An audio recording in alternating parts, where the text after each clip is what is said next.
My own sister's wedding did not extend an invitation to me. I'm a source of trouble, as my mother put it, which is a polite way of saying something much harsher. I've been unofficially cut out of the family. This isn't because I'm a nuisance, because I live in a remote part of the world, or even because I declined. No drama, no announcements, simply wiped in silence. Elijah is my name. My age is 33. No glitz, just your typical older brother. However, I have been the emotional janitor for my whole life, clearing away the mess my family left behind. And nobody left more mayhem than my 29-year-old sister, Sienna. Sienna was the wild card as a child. Her life was filled with last-minute problems, rash actions, job loss, and breakups. And guess who she phoned each time the world knocked her down? Me, each and every time. And I was always there, definitely, without protest, because big brothers are meant to do that. Isn't that right? I therefore felt as though my heart had been torn out and thrown to the ground when I received that text, like other Tuesdays. It was a random one. I was on my lunch break when my phone buzzed. I took it up anticipating a casual sup from Sienna or some sort of meme. Rather, I read, "Hey, I wanted to inform you that the guest list has been finalized. Many people have to be cut. I hope you get it. I cherish you. Do you love me?" I felt sick to my stomach. The lunch I was carrying absolutely froze my hands. I must have read that message 20 times over in an attempt to understand it. Cut me. Did she cut me? I'm not a second cousin who lives in Canada or a high school friend. Her brother is me. The same brother who, following a violent breakup, drove her home for 5 hours through a snowstorm. When she was broke and crying, the same person paid her rent. The same guy who spent hours on the phone with her throughout her work-related panic attacks. And I'm now expendable. With the phone trembling in my palm, I immediately contacted Mom. After 2 rings, she answered, her voice too happy, as if she thought I would inquire about her plans for Thanksgiving or something. "Elijah, my dear, what's happening?" No idle chatter, no filter. I jumped right in. "Sienna just sent me a message. The guest list is finalized," she stated. "I'm not on it. What's going on?" There was a long silence. The sigh followed. That sigh. The one that constantly made me feel like I was exaggerating like a child. "Elijah." "Oh, honey, don't worry about this. It is merely a wedding." "Only a wedding." My throat constricted. "Mom, I'm her brother. How did I miss the invitation?" When I was a teenager, the sound of her clicking her tongue used to make my blood boil. "Love. It's nothing personal." Micah and Sienna are attempting to keep it modest. Nowadays, weddings are so costly that everyone must make compromises. "Little," I yelled. "Mom, I just saw her Instagram post. She reserved a posh beach location in Santa Monica, more than 130 visitors. Her college sorority pals are also invited. What does that mean for me then?" "Not as significant as a roommate from college she hasn't seen in years." Her voice immediately lost its softness and hardened. "You're going overboard. Keep your relationship with her intact. Destroy it." This was more than a minor blemish on a bond. It was a complete severing, and I didn't argue for once. I didn't beg. I simply became silent. That's when the first real change in my life occurred. The point at when years of silence, sacrifice, and going above and above for my family suddenly became clear to me. I don't need them if they don't need me. Without saying anything, I ended the call, leaned back. I opened my laptop. They had no idea who they were dealing with if they believed that I would sit at home, feeling sad and abandoned. While they danced beneath fairy lights and toasted champagne, I was finished, done playing the supporting role in their main event. Give up being the person who is only contacted when something breaks. I had no intention of attending the wedding. I wasn't going to ignite a family feud or write a sour note. No, I had something far more fulfilling in mind. Go away, actually vanish. Before the hour was up, I had reserved a 5-star oceanfront getaway in Street Lucia after searching for best solo vacations for mental reset on Google. An infinity pool, a private terrace, and a massage therapist on call. I was constantly saving money for them, so I would never allow myself to go on that kind of trip. No more. It was for me this time. Additionally, I didn't feel bad about it for the first time in more than 10 years. I sat silently, allowing the burden of everything to overwhelm me. Being the unsung hero for years, of offering justifications for their actions, in order to prevent anyone else from breaking. You should always be the one to bend.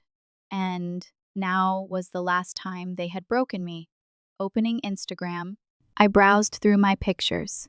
I came upon one from a few months ago, a peaceful moment in a Santa Barbara cafe. Me by myself, sipping my cappuccino, with just enough sunlight to give the image a cozy appearance. I adjusted the brightness and added a filter before posting it with the following caption: "They claim it hurts to be removed from the guest list. But really, I believe I will live." I had low expectations. A few likes, perhaps. Minutes later, however, dart responses began to come in. "Dude, take me next time," said Cousin Leo. "You're thriving and I love it," said Liza, an old friend. Then came the surprise, my Aunt Margaret, the family's only adult who ever stood up for me. She said, "I'm proud of you for deciding to keep your peace. Mom hasn't spoken yet." Sienna did not respond. Excellent. A smile tugged at my lips as I pushed my suitcase toward the airport the following morning. No itinerary is overlooked. No SMS message to say farewell. One man boarding a plane to begin anew, rather than to flee. With just a carry-on bag and a silent rage, I got on that plane. Not the sort that had to yell or bang a door. Not the explosive kind. The rage that simmers after too many years of silence was something older and colder. The kind that comes after you've come to terms with the fact that certain people will never see you, no matter how much love you give. I had never rewarded myself with first class before. The glass of champagne, the warm towel, and the courteous nods from strangers who were unfamiliar with my name or my background initially felt odd. That oddity quickly evolved into something more, though: relief, calm, a little freedom, perhaps. Keeping my phone on quiet, I took a sip of my drink and reclined. Neither Mom nor Sienna wanted to show me anything. They had every opportunity to treat me as though I were important, but they never said anything like "love you anyway" or "you're still family." They would now receive quiet in response, as if I were leaving behind an old skin that had never suited me properly. The flight to Street Lucia felt more like a transition than a vacation. They enjoyed tagging me with titles like dependable son, understanding brother, and family glue when it suited them. Now, though, I had had enough of holding myself together. The air hit me like a wave when we touched down. It was warm, gentle, and fragrant with jasmine and salt. There was already a driver waiting with my name on a sign. He smiled at me with such kindness that I was almost taken aback. Said that Andre was his name. That pleased me. He threw my suitcase into the black SUV and said, "Rough trip.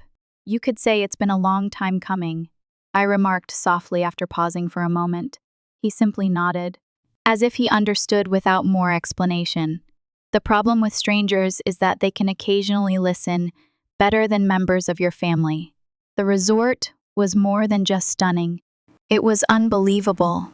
It's like entering someone else's dream. Marble floors, tall ceilings, and indoor palm trees. Before I had completed checking in, I was holding a cold drink. The receptionist, a woman with a waist-length braid and eyes that seemed to have witnessed every heartache, gave me my key and winked. "Welcome back, Mr. Elijah." I was taken aback and blinked. "Return," she grinned. "To those we hope will return, we like to say that."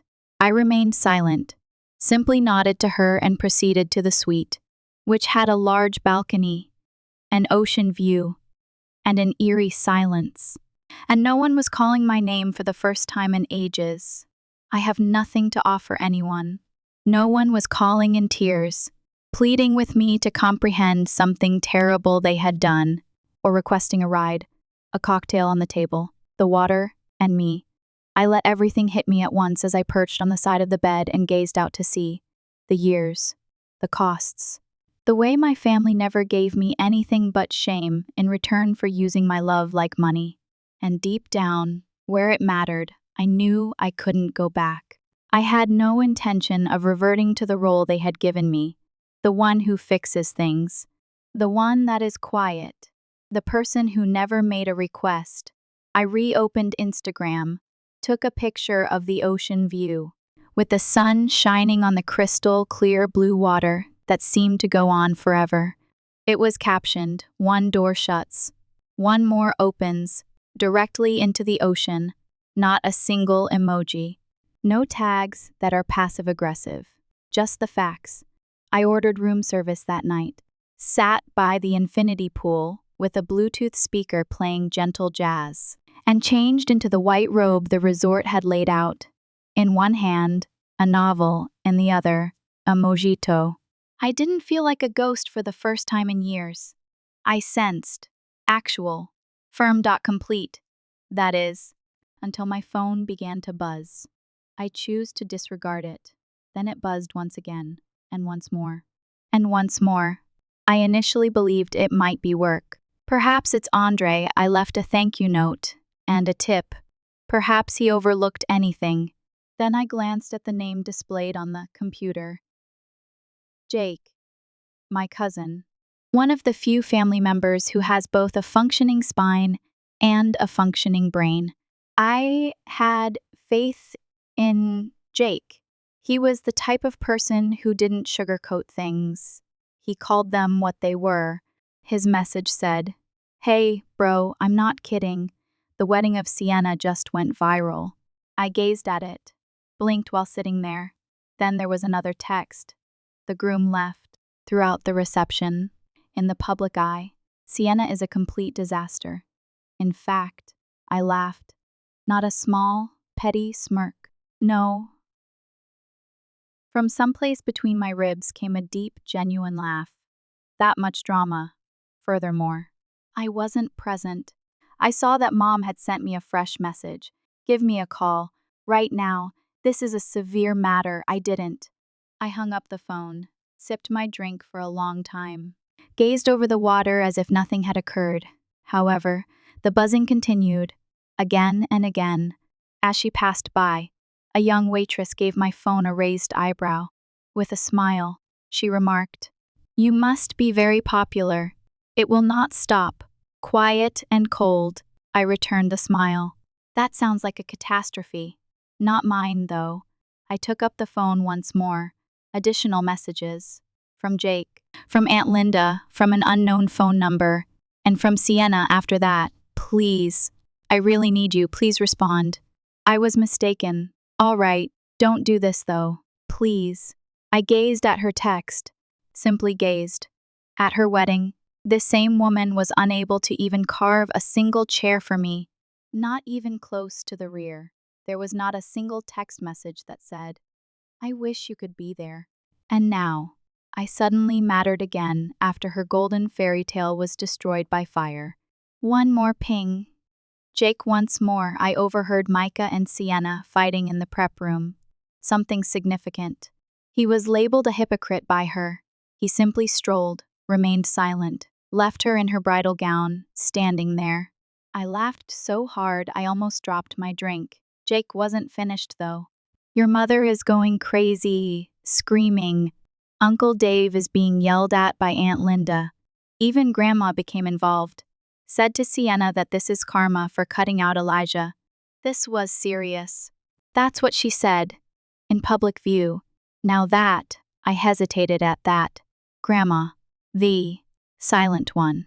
The person who remained silent, never took sides, and simply grinned despite the dysfunction. She got to her feet. For me, I wiped my eyes, laughing instead of crying. Genuine, deep-seated laughing. The type you get when you're finally able to observe the storm from a safe distance after it strikes the house you once helped build. I grabbed my phone, snapped a picture of the sunset, and wrote the following as the caption. I didn't receive an invitation to the wedding, but really, it feels fortunate to be left out of a disaster invitation. I then switched off my phone once more. With my fingers intertwined behind my head, I reclined in the lounge chair and allowed the darkness to envelope me like a cozy blanket. I was no longer involved in their mess. Their emergency contact was not me. I didn't absorb their feelings. Elijah was me. I was also at liberty. By the time my phone buzzed once more, the sun had almost disappeared behind the horizon. I wasn't going to take it up. I had done enough already. Enough said. Enough, however. Mom wasn't the name displayed on the screen. Wasn't Sienna, not even Jake. Melissa was the one. My cousin. During those awkward family dinners, Jake was the one person who ever made me feel seen. She had stood up for me more times than I could remember, including when I refused to let Sienna move into my apartment without my permission, and when Mom said I was too distant just because I stopped answering 3 a.m. Drama is necessary. After a moment of staring at her name, I swiped. Elijah. She sounded breathless, as if she had run into the call. Oh my God, you answered at last. I sipped my martini while leaning back in the lounger. Liz, you have 1 minute. Right now, my steak is being grilled. She chuckled nervously. All right. Thus, Sienna lost it. I kind of lost it. She screamed at the maid of honor, broke a wine glass on the floor, and threatened to jump into the garden fountain. Your mother almost gave the DJ a slap. Grandma explained it to everyone as karma. Before the cake was even sliced, people began to go. I took a while to reply, not because I was taken aback. However, because it was expected. When a storm hits, a house built on borrowed love always falls apart. Melissa went on. She yelled your name, Elijah, in front of everybody. It's all your fault, she said. That everything would have gone smoothly if you had been present. I laughed at that. I was unable to resist. I was almost astonished by how freely the music came out of me. My fault. I said it again, almost to myself. Obviously, Melissa seemed to be letting me have it because she was silent for a while on the line. I just wanted you to know you're not crazy, she added quietly. It wasn't you who broke anything. For 10 years, you have been using duct tape to keep that family together. I took a deep breath. Her remarks struck a different chord. They lacked drama. They were simply accurate. Thank you, I replied. Actually, she let out a deep exhale. I regret not following you sooner. To be honest, I would have severed relations years ago if I had half your bravery. I turned to face the sea once more. Everything was engulfed in a gentle, blazing glow as the light began to turn gold, in a way that pain never is. It was lovely. It made no demands. It didn't cause guilt. It simply existed. Transparent and truthful. I said, next time, reserve a seat next to me. Melissa laughed. Avoid tempting me. That was the end of the call. No farewells. There was only stillness. And for once, it felt like calm rather than avoidance. Despite going to supper by myself, I didn't feel lonely. With a perfectly rare steak, red wine, and jazz playing softly in the background, I sat beside the outdoor balcony. It tasted like a step removed from my former existence with every bite. Upon returning to the suite, I saw that I had a voicemail from Mom. After staring at it for a while, I pressed play. Her voice was high-pitched with stress, frenzied and harsh. Elijah, you must immediately cease acting like such a child. You're acting as though you don't even care that Sienna is having a total breakdown. Your family is this. We should stick together instead of fleeing like cowards when things go wrong. You ought to be present. She needs you. I looked up at the ceiling and let the phone drop into the covers. Once more, there it was. Duty cloaked in guilt. Love masquerading as shame. I could have paid for the wedding myself if I had a $1 for each time I was advised to be the bigger person and understand. One more voicemail. From Sienna, this one. She spoke in a different tone. Husky. Weary. I hadn't heard a tremor since we were children, and she had gotten lost at the county fair. She muttered, "I'm sorry," as if the words were burdening her. "I ought to have asked you. Now I am aware of that. I simply didn't anticipate your want to go. I assumed you wouldn't give a damn. However, I was mistaken. Now that Micah is gone, everything is messed up, and I'm at a loss for what to do. The only person who has ever improved things is you. Elijah, please, please assist me." I sat there with the phone in my hand as if it were going to burn. Assist her. Once more.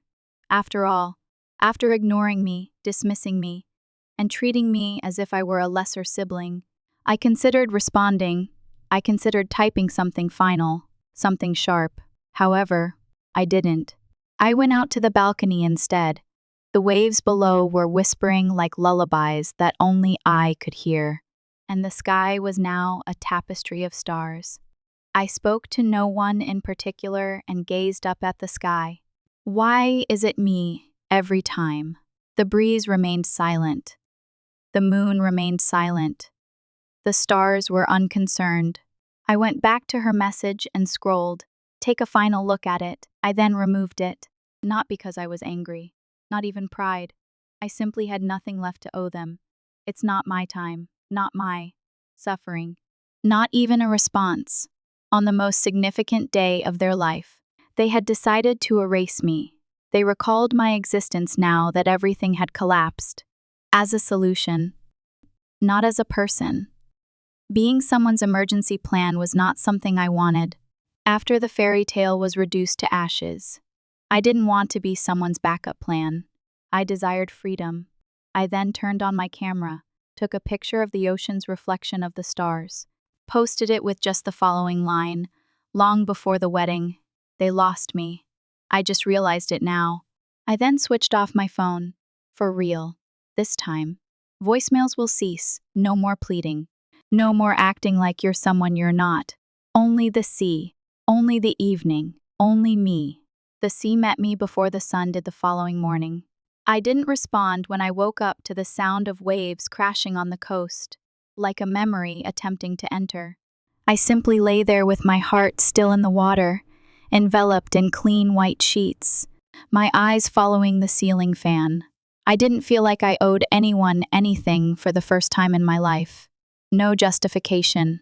It's not an apology, not even a response. Silence has a certain strength about it, the type you choose. This was different from the type that is imposed on you, by others who believe your voice is unworthy of being heard. I was the one who was silent. It was quiet, it's heavy, but liberating. I got up and went out onto the balcony after making coffee on the small machine next to the minibar. The breeze flowed through the palm trees in a rhythmic lullaby devoid of words. Other visitors were already establishing their seats by the pool below me, but I remained above everyone else not because I was cocky, but just separation, the positive sort. As I sipped my coffee, I reflected on Sienna's most recent voicemail. I was the only one who ever made things better, she had claimed. Perhaps that was the reality. However, it also no longer mattered. Because you're the one I could always fall back on is what she meant. Not, I respect you the most. There is a distinction. Love isn't love if it only exists when someone is desperate. Dependency is the cause. Additionally, I had had enough of being someone else's lifeboat when they only realized I was drowning. I eventually switched my phone back on in the middle of the morning. Just for me, not for them. I had to make things plain. More than 20 texts remained unopened. Mom, Sienna, Aunt Linda. Now that the family was on fire, even Uncle Drew, who hadn't spoken to me in 3 years, found his voice. None of them were opened by me. I added Aunt Linda and Drew as 2 more names after scrolling to the prohibited list. Not with malice, simply tidying up the house. It's weird how people will ignore you for years before calling your name as soon as their world falls apart, as if they had forgotten that they created that universe without you. I was not invited to the wedding, They wanted me at the ruins now, though. Around lunchtime, I went to the spa. Yelena, a woman, gave me a massage without posing any questions. Just quiet, like a cozy blanket, covering my skin and hands heated with oil. You carry too much, she observed simply after finishing. I thought, yes, I do. However, it is no longer the case. Later, I watched the sea and sky quarrel about who was bluer while sitting by the edge of the infinity pool, with my bare feet skimming the water. Without asking, a server served me grilled fish, rice, and slices of mango for lunch. It was flawless. I considered what I would have done if I had attended the wedding. While Mom gave tight smiles to distant relatives, Sienna spun around in circles while she sat in a rented tux and pretended everything was fine. I would most likely sit at the kids' table or, worse, close to the speakers. Tolerable distance, just enough.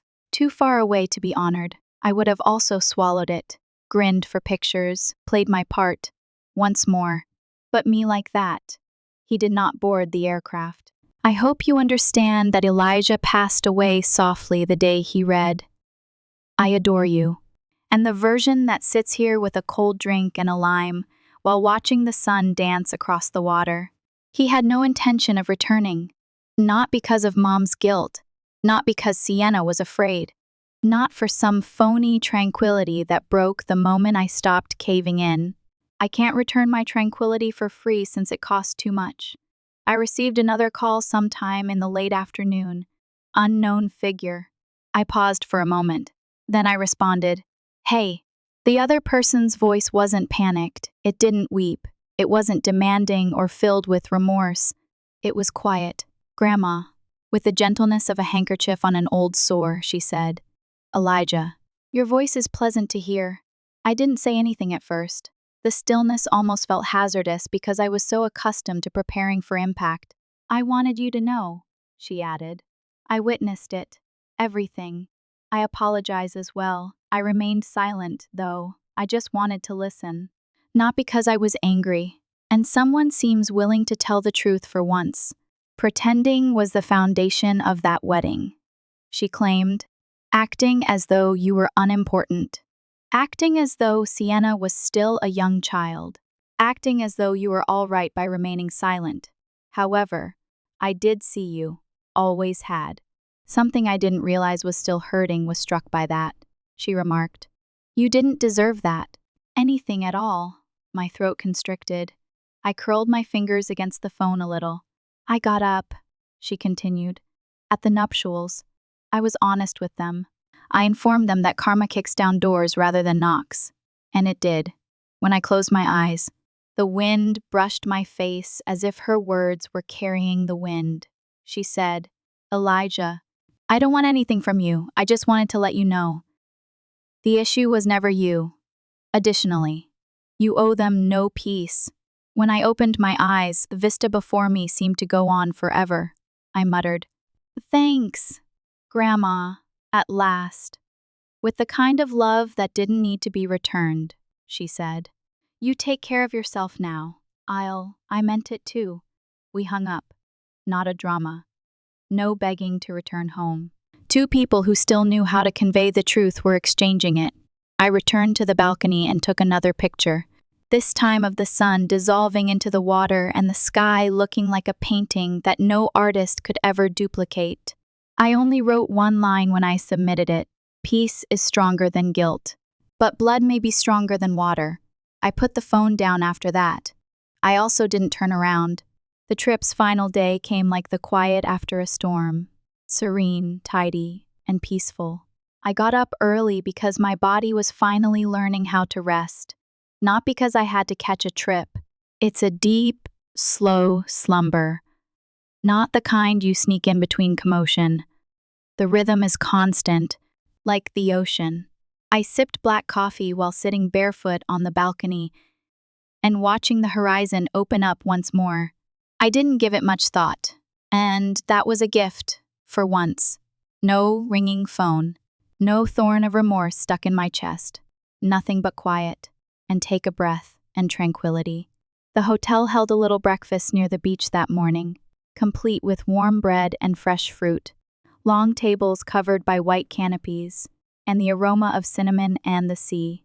With the sun on my back and my plate full, I sat by myself at the end of one table, and I noticed something as I surveyed my surroundings. I had never selected my own seat before now.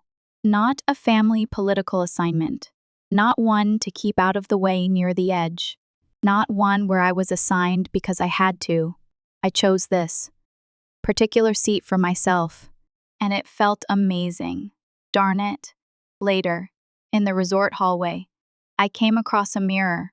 I paused, just to gaze, not to check my clothing or straighten my hair. And I recognized myself. I saw, really, not the me that they had penned throughout the years, not the family helper, not the responsible brother, not the man they thought would tidy up their mess and be happy doing it. Elijah alone. Just a man discovering his freedom. I gave a tiny, genuine smile and continued to move. I made one final trip down to the water that afternoon, let my feet feel the waves, as if sensing that I had anything to leave behind. Let the wind talk around me. I refrained from crying, wasn't even depressed. My feelings were final. It was silent, like if a door had closed so softly. I packed carefully after I was back in my room, carefully folded everything. I was now carrying clarity in addition to clothing, and that cannot be hurried. I uploaded one last picture before I departed. Me, looking out to sea from the shore. Let's get back to the camera. No filtering. The caption, I was not seated at their table. I so constructed my own. The responses were prompt, old pals, distant relatives, even others I hadn't spoken to in a long time. Such messages as, "Gosh, this was a powerful blow. I'm proud of you for making your own decisions. I didn't realize how much I needed this." But Mom didn't respond. Sienna didn't have any. Nobody in the background even gave it a thumbs up. Excellent. They didn't have to say anything.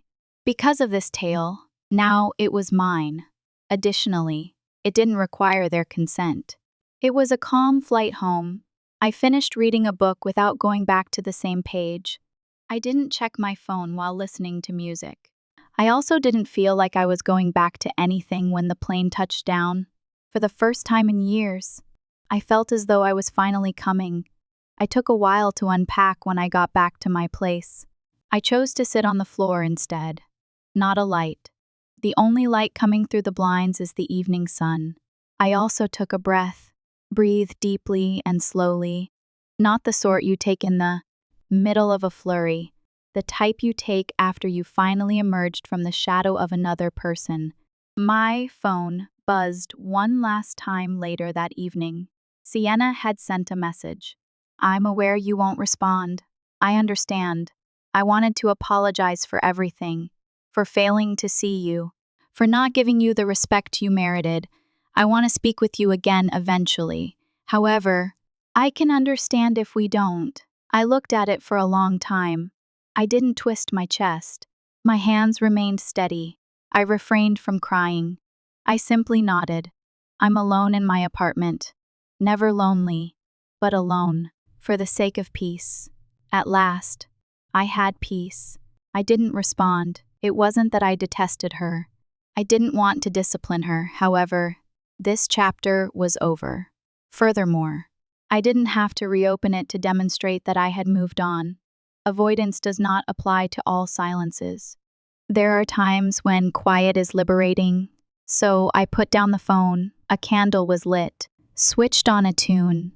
I poured myself a drink to celebrate, not to forget or become numb, to commemorate the evening that I at last returned home to myself, to honor the version of myself that was not invited, yet still managed to find the superior party within this very moment, at the table I own.